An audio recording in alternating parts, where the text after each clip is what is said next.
épisode de mon podcast créatif. Je m'appelle Mylène, alias Milou Pépé sur les réseaux sociaux, et je vous retrouve aujourd'hui pour le 6e épisode de mon podcast créatif. Tout d'abord, cette fois, je ne vais pas oublier de vous le dire, mais je voudrais vous dire un immense merci parce que à chaque nouvel épisode, vous êtes de plus en plus nombreux à vous abonner, à regarder mes vidéos, à mettre des commentaires et ça me fait énormément plaisir, ça me touche beaucoup de voir que ça vous plaît. Et du coup, ça m'encourage encore plus à continuer et à revenir. Donc voilà, un grand merci à tous et continuez, n'hésitez pas, c'est génial, j'adore, merci. Du coup, ce nouvel épisode, je vais vous montrer un projet terminé que j'ai là. Et puis des encours que j'ai repris, pas de nouveaux projets, mais des encours qui étaient un peu en stand-by qui ont avancé. Et voilà, ça sera déjà pas mal. Je vais essayer de faire un épisode pas trop long parce que j'ai pas des masses de temps devant moi pour le faire. Déjà, première raison, et puis parce que j'ai pas non plus trop de choses à vous dire. Voilà. Et on va commencer. Donc le projet est terminé, je le porte. C'est le pull en test pour Marie-Amélie, le Sweet Pea, que j'ai fait en laine. J'essaie de me rappeler. Attendez. C'est de la Riverside Studio, coloris Mushroom. Alors je vous préviens, j'ai pas du tout préparé, j'ai pas de notes, voilà, c'est naturel. Donc, c'est de la Riverside Studio, donc c'est de la laine québécoise, canadienne, coloris Mushroom. J'avais 3 écheveaux, j'ai quasiment utilisé la totalité des écheveaux pour un pull taille 95 cm au niveau du buste. 95 ou 90, je sais même plus laquelle taille j'ai fait, à peu près quoi. Voilà, et ce sont des écheveaux de 422 mètres. En fait, c'est un pull qui demande quand même pas mal de métrage parce que il a des petites noppes de partout. Je vais me lever, vous allez voir. Et donc du coup ça demande plus de laine. Donc j'ai quasiment utilisé la totalité de mes 3 fois 422 mètres. Je vous laisse faire le calcul. Donc voici ce que ça donne porté. Alors, hop, je vais reculer un petit peu. Donc voilà. Donc on retrouve la dentelle qu'on a devant. Ça part des épaules, ça descend jusqu'au coude. Je vais essayer de me tourner un petit peu mieux, voilà, pour que la lumière soit mieux. Donc aujourd'hui je suis dans la chambre de mon fils. Donc décor top moumoute. C'est trop le bazar dans mon salon et j'en ai marre des travaux et de ça soit toujours le bazar. Donc je me mets dans une pièce terminée, jolie, avec... je vais pas y arriver à vous montrer. Là, la petite lumière.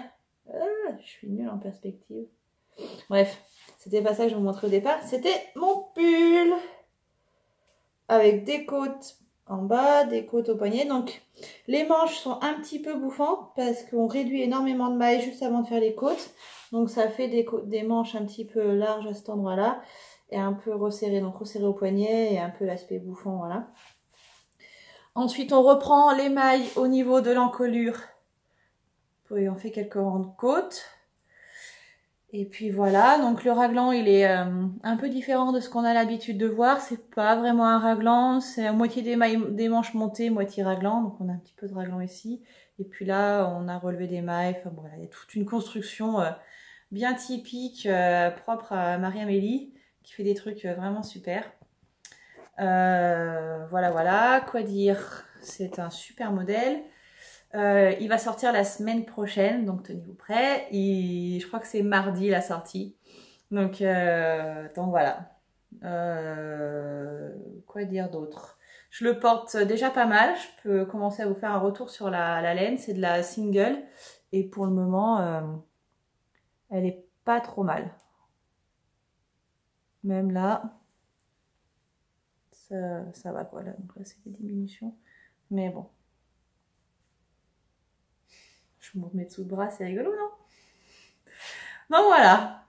Et le blocage, vraiment nickel pour la dentelle, ça l'a vraiment révélé, c'était top, quoi. Donc super projet, super pull, je vous le recommande. Et pour la petite histoire, oui, la première fois que je l'ai porté, j'ai une collègue qui sait que je tricote beaucoup, machin, et que je fais mes pulls, et à chaque fois elle me dit ah il est bien ton pull, ou ah celui-là j'aime moins bien. Donc au moins elle me dit quand ça lui plaît moins. Et donc ce jour-là je mets ça, et puis elle arrive, et puis rien.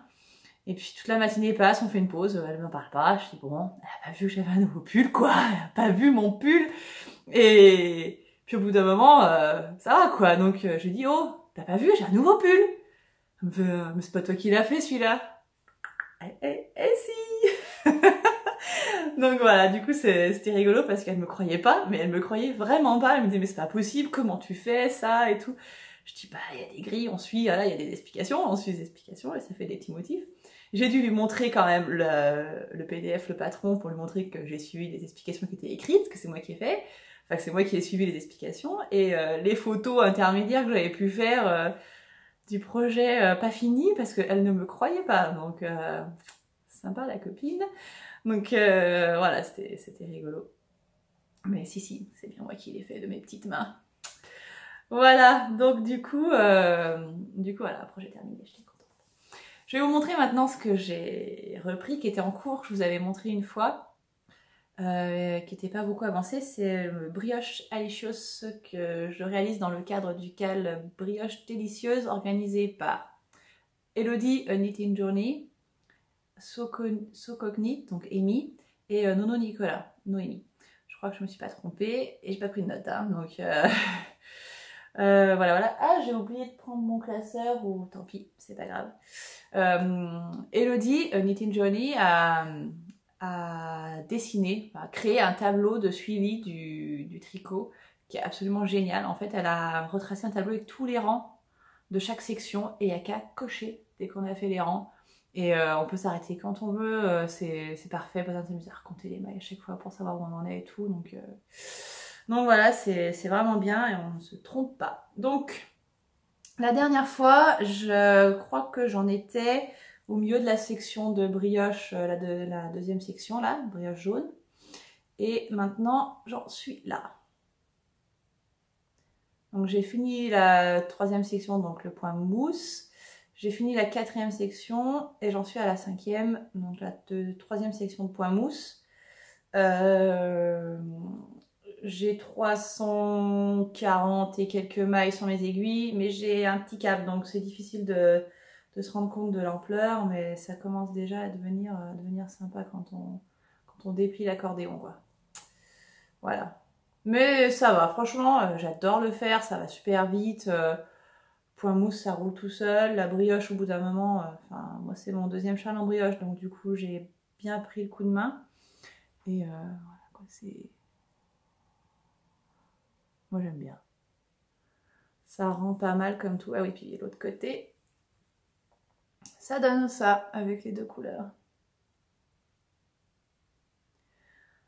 Voilà. Et la troisième couleur qui viendra après, ça sera ça. Ouais, c'est bien. Donc après les trois comme ça là. En haut. J'ai fait voir ça à ma grand-mère, donc qui tricotait beaucoup avant, quand elle avait une bonne vue. Et donc elle me disait, alors je lui ai pas dit que c'était du point brioche, je lui ai bien dit que c'était des cottes anglaises. Et elle m'a dit, ah oui, des cottes anglaises, j'en faisais beaucoup moi aussi avant, je faisais des pulls entiers en cottes anglaises. Donc voilà, c'était rigolo de voir comme quoi les modes ne passent pas finalement. Et donc je lui ai fait voir ça et je voyais que je faisais un peu la moue, puis je lui ai fait voir, puis après je lui ai dit, après à la fin il y aura cette couleur. Ah bah oui, c'est mieux comme ça, hein, parce que alors là, ça fait un peu ce jaune cacadois, c'est pas très beau, et il faut un peu que ça relève, c'est un peu plus gai comme ça, donc voilà. Mamie a approuvé les couleurs de ma maman, du coup c'était cool, parce qu'elle m'a bien fait rire. Quand je lui ai montré ça, c'était rigolo, quoi. Donc voilà, j'ai hâte d'arriver à cette couleur, parce qu'elle me botte bien, et je sens que ça va en effet relever un peu le châle, quoi. Les laines, je vous en avais déjà parlé, j'ai pas les étiquettes. Je crois que je vous referai un topo des laines quand il sera fini, ça sera mieux, parce que sinon je vais vous dire n'importe quoi, je vais bafouiller et il n'y aura pas d'intérêt. Donc je vous en reparlerai en temps voulu. Voilà. Donc c'est un peu mon projet le plus actif du moment, que je prends un peu le soir. De temps en temps, j'aime bien l'avancer un petit peu aussi. Dès que j'ai 5 minutes, c'est celui qui avance, quoi. Autre projet qui avance tranquillement, c'est la petite couverture de ma fille. Ah bah mince, j'ai commencé un carré. C'est la Memory Blanket, enfin le modèle de Memory Blanket version damier. Donc elle a pas mal avancé. Je crois que j'ai une vingtaine de carrés. Je sais plus combien j'en avais la dernière fois, 10, 12. Donc voilà, ça avance tranquillement. J'ai commencé un carré hier après-midi, mais j'ai pas avancé beaucoup. Donc voilà, pas grand chose à dire. J'utilise de la Baby Merino de Drops. Je pense que maintenant vous connaissez. Je suis même pas fini les 2 premières pelotes. Bon, j'y arrive presque, hein, mais voilà, c'est vraiment le début. J'ai 20 carrés. Donc je crois que pour recouvrir un lit enfant, bien comme il faut, j'avais calculé qu'il fallait que je fasse 300-350 carrés, allez, à peu près, quoi. Donc voilà, faut continuer. J'ai pas chronométré exactement combien de temps je mettais pour faire un carré, il y en a qui l'ont fait. Je crois que je mets à peu près 40-45 minutes pour faire un carré. Donc fois 350. Voilà, faut toute une vie en fait.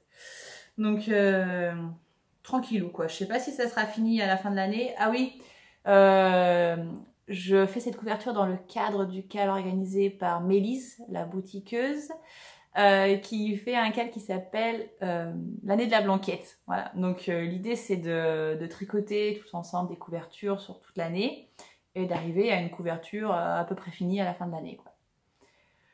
Donc en fait, j'ai pas toute une vie, j'ai 1 an. Voilà, donc il faut que je termine cette couverture avant la fin de l'année. Bon, on verra quelle taille elle fait. Je vais essayer quand même de suivre des lignes et que ce soit pas trop biscornu et qu'à la fin, ça ait une forme à peu près correcte. Et on verra où je m'arrête, si je continue, voilà. Je ne sais pas encore. Je peux changer l'angle, voilà. Mais j'aime bien, de temps en temps... je la reprends, je fais un petit carré. Pour le moment, ça rentre toujours dans ma pochette. Ça commence à devenir assez bien rempli. Enfin, quand je passerai aux autres pelotes suivantes, ça deviendra plus compliqué. Ça devient un peu plus compliqué à plier. Et du coup, c'est facile en fait. Je le mets dans mon sac à main, je le mets dans un petit sac avec un goûter quand on va au parc, dans la poussette. Enfin, je l'emmène un peu partout pour le moment, celui-là. Et c'est le plus facile à sortir quand je suis en balade. Voilà, 3e projet que j'ai repris, que je crois que celui-là j'en ai jamais parlé dans mes podcasts parce que ça fait des mois et des mois qu'il dort. Ah non, j'aime pas du tout quand mes cheveux font ça. Je sors de la douche, hein, donc voilà, c'est encore pas sec. Donc c'est le gilet Citadelle de Rory Locatelli. Bien sûr, comme une nouille, j'ai pas pris le classeur avec la photo du modèle. Donc, eh ben tant pis, vous irez voir le gilet Citadelle sur Ravelry de Rory Locatelli. Sympa, ne me remerciez pas. Donc, voilà. Je vais d'abord vous montrer la laine. Allez, on va faire un petit peu différent. Donc, je le fais, ce gilet, pardon, en drops. Encore une fois, donc en coton mérino de drops. C'est une laine qui est... C'est la même laine que j'utilise pour le pull Rift de mon mari, dont je ne vous parlerai pas parce que j'ai dû faire 3 rangs, donc pas d'intérêt. La composition, c'est 50% laine, 50% coton. Et on a 110 mètres pour 50 grammes.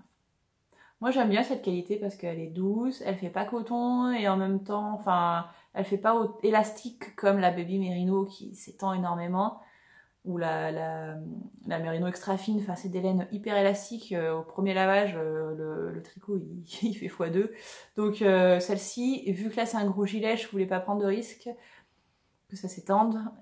C'est déjà assez grand comme ça et ça risquait d'être lourd. Donc voilà, je suis partie sur celle-ci. Donc c'est un gilet plein de torsades que moi j'adore faire la torsade, ça m'éclate et j'avais envie de me faire un grand gilet en torsade, donc voici la bête. C'est difficile à rendre avec cette couleur, donc je vais vous montrer le dos, ce sera plus simple, voilà. Le dos, c'est ça, c'est des torsades et encore des torsades. Il y a 1, 2, 3, 4 sortes de torsades différentes qui se répètent sur des nombres de rangs différents. Il y en a sur 8 rangs, d'autres c'est sur 12, d'autres c'est sur 4. Donc voilà, il faut arriver à jongler, à suivre sans se perdre. C'est dur de les retenir. Enfin, je dis pas que je les ai retenus, je suis obligée de regarder le modèle tout le temps, mais la logique vient plus facilement. Je sais quand je vais à droite, à gauche, les petits motifs, vous voyez dans celle-ci, là, celle qui fait un V à l'envers, là, il y a des espèces de points de riz au milieu. Donc je sais que ça fait du point de riz, là ça fait du point en vert. Donc ça c'est une toute petite torsade sur 4 mailles, enfin voilà quoi, il y en a de partout. Après il y a au milieu, donc au centre, on a cette espèce de motif là avec un rang en vert à chaque fois qui fait ça. Et du point de riz au milieu là. Donc c'est ici qu'on fait les augmentations et les diminutions, c'est dans cette partie là pour que ça ne se voie pas. Et sur le devant, on a encore ce pendant de torsade là sur les côtés en V. Et cette partie là qui fait le col. Enfin une partie du col parce que ça ne sera pas fini. Donc avec ce motif là. Après, pour le col, il faudra relever toutes les mailles là pour faire encore des côtes avec les boutonnières. Donc là, c'est pas encore définitif quoi. Le bord ne sera pas comme ça. J'en suis à ça sous les bras, donc ça avance. Hein. Je crois que la dernière fois quand je l'avais abandonné, je devais en être là. J'ai dû faire aller une vingtaine de centimètres. Je crois que je suis à 25. Bon bref. J'avance tranquillement, ce petit truc. Alors par contre, c'est le projet je te bouffe tes marqueurs. Voilà, je devrais l'appeler comme ça, quoi. Projet je te bouffe tes marqueurs. Parce que, voilà, soit vous êtes super fort et vous n'avez pas besoin de marqueurs entre chaque torsade, soit voilà, il faut. Donc c'est bien, vous avez un petit aperçu de ma collection de marqueurs. Et puis au bout d'un moment, il n'y en avait plus. J'utilise même les petits bidules là qu'on trouve dans les chemises. D'ailleurs, j'en ai récupéré un autre. Il faudrait que je change un tout moche comme ça. Là. Bref, l'essentiel c'est de s'y retrouver quoi. Donc voilà. Voilà, je sais pas quand est-ce que je vais finir ça, mais pas pour cet hiver. Hein. Faut être réaliste. Enfin, maintenant c'est déjà le printemps, même s'il fait 3 degrés. Mais voilà, je m'éclate. Franchement, les rangs vont assez vite malgré tout. Voilà, j'aime bien. Ah si, je voulais vous montrer aussi ma petite façon de m'organiser, de prendre mes notes, parce que c'est franchement une usine à gaz ce truc. Alors, attendez, il faut que je retrouve la page parce que j'ai enlevé mon crayon. Voilà. C'est... Enfin, je suis pas hyper organisée, mais... Vous voyez, je note tout en fait.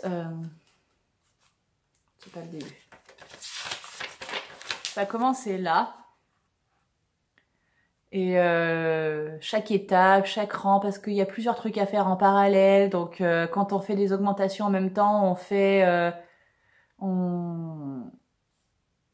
Je sais plus ce qu'on fait. Ah oui, on fait 4 rangs comme ça, mais en même temps, il faut continuer à faire les augmentations. Puis après, on passe sur une autre section, mais on continue quand même à augmenter. Après, on arrête. Après, on diminue. Enfin, voilà. Et ça continue comme ça. Donc là, maintenant, je crois que si, il me reste encore des augmentations. Donc là, je suis dans le waist increase. Et il faut que j'en fasse 5 tous les 6 rangs. Là, je me le note comme ça. Et donc là, à chaque fois que je fais un petit trait, j'ai fait une augmentation. Bon, il y a des fois, j'ai foiré, j'ai fait tous les 8 rangs, alors après, je fais tous les 4 rangs. Et en même temps, je note à quel rang j'en suis pour bien me repérer dans les torsades. Et je me fais une petite coche pour dire, là, je suis au rang 1 de toutes les torsades. C'est-à-dire que quand je suis perdue dans les torsades, je pars de là et je me dis, voilà, j'ai fait 4, 8. Donc là, je pars sur le premier rang des torsades sur 8 rangs. Et là, à 12, voilà. Et à chaque fois, ça revient, au bout d'un moment, je retombe sur le rang 1 de tout le monde. Je sais pas si c'est très clair, mais voilà, moi je m'y retrouve. Et quand je le laisse pendant plusieurs jours, voire plusieurs mois, je m'y retrouve, quoi. Voilà. Ça vous parlera peut-être pas, mais c'est ma petite façon de suivre ce projet un peu compliqué. Voilà pour ça. Autre chose que je voulais vous dire, c'est que ce gilet, je le faisais dans le cadre du CAL Gilet Citadelle, organisé par Punky Needles, je crois qu'elle s'appelle Cécile, si je ne me trompe pas, et qui a eu la gentillesse de faire un tirage au sort parmi les participantes, alors qu'on n'avait pas du tout fini nos projets. Je crois que personne ne l'a terminé, si je ne me trompe pas. Et j'ai gagné. J'étais super contente de gagner un écheveau, même si un peu gênée parce que j'ai pas fini mon projet, donc je trouvais que je le méritais pas. Mais bon voilà, je suis quand même contente, hein, donc je vais vous faire voir. Donc elle m'a teint un écheveau, juste pour moi, dans ces couleurs-là. Donc je sais pas si vous vous rappeliez, la dernière fois, je vous avais parlé d'un futur Find Your Fate que j'aimerais faire avec des laines que j'ai en stock depuis un moment, qui proviennent de cadeaux, de jeux comme ça, ou enfin voilà, de plein d'écheveaux qui sont un peu, enfin tout seuls, qui n'ont pas vraiment de projet. Beaucoup dans les tons de bleu, un peu rouge-violet, enfin rose-violet. Et j'aurais aimé faire un Find Your Fate avec ça. Et du coup, elle m'a fait un écheveau qui pourrait aller dedans, que je pourrais du coup rajouter dans ce Find Your Fate des cadeaux de l'amitié. Et je vais l'appeler comme ça, je crois aussi, enfin quelque chose comme ça, je vais essayer de trouver un truc mieux. Et bah il y a son nom là, Pumpkin Needles. Donc c'est du 100% mérino. Ah oui, elle fait des laines bio. Donc si vous voulez aller voir son compte. Et quand je l'ai reçu, vous savez ce que mon mari m'a dit? Ça vous fait pas penser à quelque chose? À quelqu'un? Bon, j'arrête de vous faire chercher. Mon mari m'a dit ah bah tu pourrais tricoter un monstre et compagnie avec ça. Ça y est, vous l'avez maintenant, le monstre Sully. Voilà, et c'est vrai que c'est exactement les couleurs, quoi. C'est trop drôle. C'est mon écheveau, monstre et compagnie. Cécile, si tu sais pas comment l'appeler celui-là, tu peux l'appeler monstre et compagnie. Voilà, ça me fait rire. C'est déjà pas mal. Ça fait rire au moins moi. Voilà. Donc c'est la seule nouveauté dans mon stage d'ailleurs depuis la dernière fois parce que j'achète pas de laine en ce moment. Voilà pour le tricot.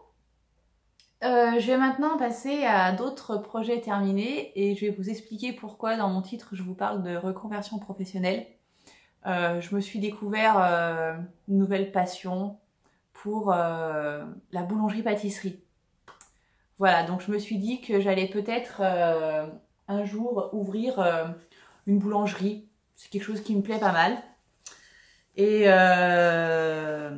donc j'ai commencé par des baguettes en crochet.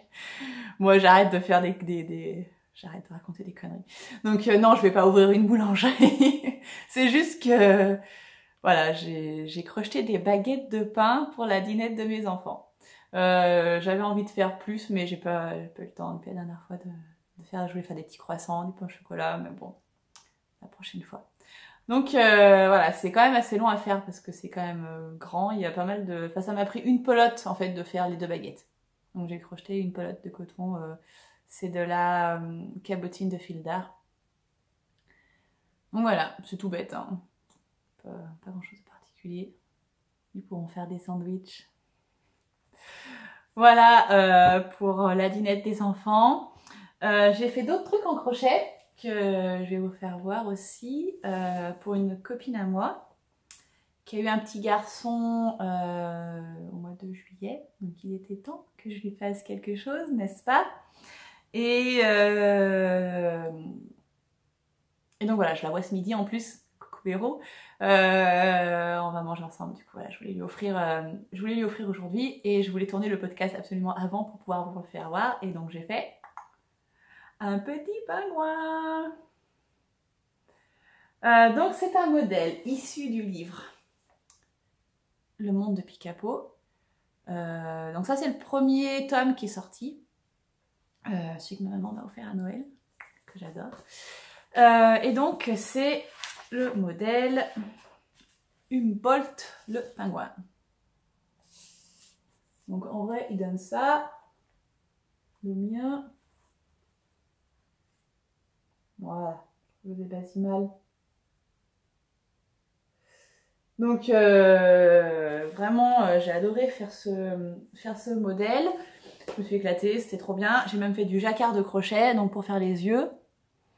Par contre, il y a une erreur dans le modèle parce que, vous voyez, ça fait petite démarcation là et là.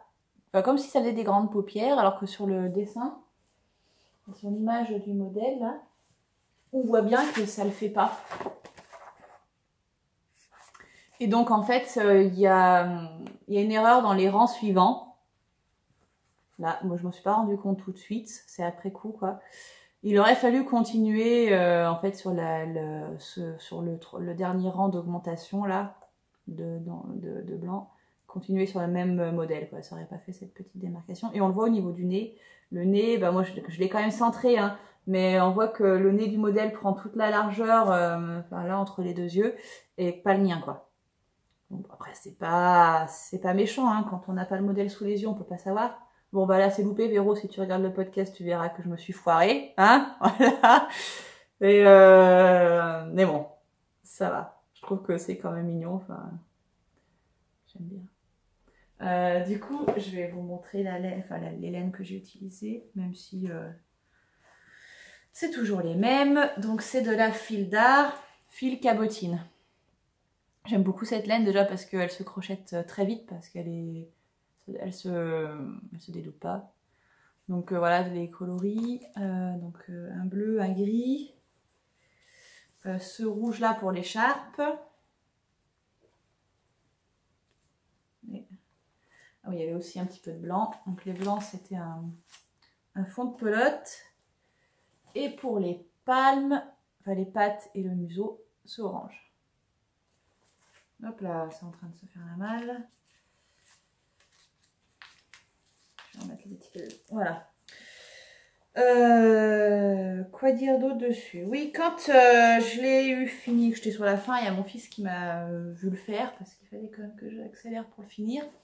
Donc je le faisais quand il était là. Et il a vu, il a dit: ah, tu fais un pingouin? Oui, je fais un pingouin. Ah, c'est pour moi? Non, c'est pas pour toi. Ah, j'en veux un! Vous l'aviez pas vu venir, hein, n'est-ce pas? Ah, j'en veux un. Oui, refaire le même. Non. Toi, tu voulais un dragon, je te ferai un dragon plus tard. Et c'est vrai qu'ils m'ont commandé chacun. Ils m'ont commandé chacun un modèle parce qu'un jour, mon petit me dit: ah, tu fais quelque chose pour moi? Bah non, c'était le châle pour sa mamie. Oh, moi, je voudrais bien que tu me fasses Shavapa. Alors, pour ceux qui connaissent le dessin animé Mook, vous savez, la petite peluche, elle est là, dans son lit. La petite peluche que je lui ai fait pour Noël. Mook, il a un copain avec qui il fait le tour du monde qui s'appelle Shavapa. Je crois que c'est un ours pareil, mais qui est couleur beige, enfin marron clair. Sauf que Shavapa, il est pas dans le livre. Je sais pas faire Shavapa. Du coup, je lui dis: bah, choisis-en un autre. Tu vois, si t'as envie de faire, maman, si que tu te fasses un truc, choisis. Donc il a choisi, au début il voulait tous les modèles qui avaient des robes, qui ressemblaient à des filles, parce qu'il adore. Puis à force de voir tourner les pages, voir tous les autres modèles, il a voulu le petit cochon avec les bouées là qui va se bélier. Donc je ne l'ai pas fait encore, peut-être la prochaine fois on verra. Mais voilà, du coup l'autre aussi a voulu quelque chose. Et du coup je lui dis: bah choisis-en un aussi. Et donc, il a choisi le dragon, le truc 3 ou 4 étoiles, le truc super chiant à faire. Mais je vais lui faire. C'est juste que le dragon, j'arrive pas à trouver la bonne couleur, la bonne laine avec la bonne couleur pour faire un joli dragon. J'ai pas en stock et je trouve pas. Mais on m'a conseillé quelques modèles, quelques marques de coton. Faut que j'aille creuser ça, j'ai pas encore regardé, j'ai pas commandé encore, donc voilà. Du coup, il a vu le pingouin et il m'a dit: maman, je voudrais bien aussi un pingouin. Alors maman, elle a fait un deuxième pingouin. Je vous jure, c'est pas le même. Parce que regardez, j'en ai deux. Et donc j'ai corrigé mon erreur là sur celui-là, mais il a d'autres défauts. J'ai un peu plus tiré au niveau du jacquard. Ça fait des petits trous. Voilà, on voit que ça fait un... Bon voilà, Du coup, les yeux sont un peu différents. Là, ça tire un peu aussi parce que le jacquard, je crois que j'ai pas dû détendre assez mes fils. Donc vous allez me dire, bah t'as qu'à offrir l'autre à ta copine si les yeux sont mieux. Oui, mais il faut que je le reprenne lui parce que je trouve que j'ai pas bien cousu les bras. Voilà, ils sont pas bien placés. Enfin voilà, je suis pas hyper satisfaite donc je vais le reprendre. Donc je vais lui offrir celui qui est fini, c'est mieux quand même. Donc voilà, j'ai fait la famille pingouin. Voilà, bah, je vais pas revenir dessus. Hein. Et il sait pas encore, hein. Je l'ai fini tout à l'heure, donc il le sait pas. Je vais me mettre de côté, on va attendre un petit peu. Voilà. Voilà. Qu'est-ce que j'ai d'autre à vous dire? Je n'ai toujours pas fait de couture, hein. J'ai toujours pas d'atelier, j'ai toujours pas de pièces finies, même pour ouvrir mes cartons, donc pas de couture. Par contre, j'ai acheté du tissu. Alors oui, j'avais dit que j'achèterais rien, mais en fait, je suis allée dans un magasin pas très loin de chez moi qui s'appelle Indigotex. C'est une sorte de magasin d'usine de tissus où on trouve plein de tissus super jolis, pas très chers. Vous voyez un peu le traquenard. Et en fait, j'avais besoin de tissus pour recouvrir mes assises de chaise de salon qui sont en train de partir en lambeaux. Et à chaque fois que mes enfants s'assoient dessus, ça fait des miettes de bouts de plastique qui sont sur la chaise qui s'éparpillent partout et c'est tout le temps dégueulasse. Ça m'insupporte au plus haut point. Donc un jour, ma belle-mère m'a dit « Et si tu les recouvrais de tissu en attendant de les changer ?» Très très bonne idée ça. Donc du coup, je suis allée chercher du tissu pour recouvrir mes chaises. J'ai acheté du tissu, j'ai pas encore recouvert mes chaises, ça viendra. Voilà, donc bien sûr j'ai fait un tour quand même du magasin et il y avait plein de trucs super sympas, notamment des jerseys, des molletons, enfin il y a plein de trucs quoi, il y a des cotons de toutes sortes, il y a des tissus d'ameublement, il y a même des tissus tricotés, enfin du tissu maille quoi, si on veut se faire des gilets. Enfin, il y a vraiment beaucoup de choix. Donc voilà, j'ai quand même craqué sur de petits trucs. J'ai craqué sur ça. Donc c'est un jersey un peu molletonné, on voit que les rayures là. Donc avec ce petit motif papillon, trop mignon. Donc voilà, c'est un truc, c'est assez épais quand même. C'est pas hyper élastique, mais je vois bien faire un petit gilet pour ma fille, et puis un petit truc, un pantalon assorti, lui faire un ensemble, voilà, une petite robe, je sais pas encore. J'ai pris 1 mètre, voilà, je sais pas des masses de... Et donc, pendant que j'ai acheté ce tissu, il faut quand même que je vous raconte la petite histoire. Il y avait une dame en face de moi qui regardait un autre rouleau vraiment aussi très joli, qui faisait des achats et qui me dit vous allez en parler dans votre podcast? Et là, je crois que et donc cette personne c'est Sophie, son prénom. Alors j'ai retenu le prénom. Ah mince, je me souviens plus du pseudo Instagram, je suis désolée Sophie. Bref, qui avait regardé mon podcast et qui me dit « Ah mais oui, vous êtes Milou Pépé ?» Je dis « Oui, c'est ça. » Et donc on a discuté 2 minutes et en fait on a acheté les mêmes tissus. C'était marrant parce que on s'est battu en fait pour la même fin de rouleau de tissu. Donc vous allez comprendre quand je vais vous montrer pourquoi on s'est battu. Enfin battu. On s'est partagé la fin de rouleau de ce tissu. Donc je ne saurais pas dire ce que c'est. C'est un peu brillant, les petits motifs dessus. Et en fait, c'est pas imprimé, c'est tissé. Vous voyez l'intérieur du... c'est hyper fluide. Enfin, c'est... je vais le mettre. Vous voyez, ça fait un peu un aspect un peu assez fluide. Et c'est quand même épais, donc ça pourrait faire une super robe d'hiver. Donc oui, c'est plus trop la saison. Ou un gilet, enfin vraiment... vraiment pas mal quoi, c'est pas transparent, là on a l'impression que c'est transparent mais ouais, chouïa quoi, mais ça va. Et donc en fait, je dis bah ouais, je vais en prendre de celui-là et puis le monsieur du magasin dit ah mais là on est vraiment au bout du rouleau. Jeu de mots pas très rigolo. Et du coup je dis bah vous en voulez aussi, on va le partager et tout. Elle dit bah ouais, donc elle voulait faire je crois un gilet, moi j'aurais aimé faire une robe mais bon voilà, on verra. Et donc il a coupé en 2. Et on a 1,37 m précisément chacune. Donc voilà, on va essayer de se revoir pour voir ce qu'on a fait avec notre coupon chacune, c'est rigolo quoi. Donc voilà, si vous avez des idées de patrons que je pourrais faire avec 1,37 m de tissu, voilà, je suis preneuse. Il faudrait que je les lave aussi, j'ai pas lavé encore, j'ai pas le temps, enfin pas le temps, non. J'ai pas pris le temps, j'avais pas envie, vu que je veux pas les coudre tout de suite, j'ai même pas lavé mes tissus. Donc voilà, c'est les deux seules choses que j'ai achetées, donc ça va plutôt correct. Et oui, au niveau du prix, là j'en ai eu pour 10 € le coupon d'1,37 m. Bon, c'était la fin du rouleau, on nous a fait une promo, mais 10 € quoi. Pour 10 €, je me fais un vêtement dans un tissu, trop la classe. Et celui-ci, 8 € le mètre. Voilà quoi. Si vous êtes près de Grenoble, je vous le conseille. Voilà. Bon, bah je crois que c'est tout. C'est déjà pas mal. Ça fait déjà 35 minutes et je crois que je suis en retard. Donc je vais vous laisser. Je vous redis encore une fois merci de me suivre, d'avoir regardé jusque-là, d'avoir vraiment cru que j'allais me reconvertir dans la boulangerie. Et je vous dis à très bientôt. Bye bye!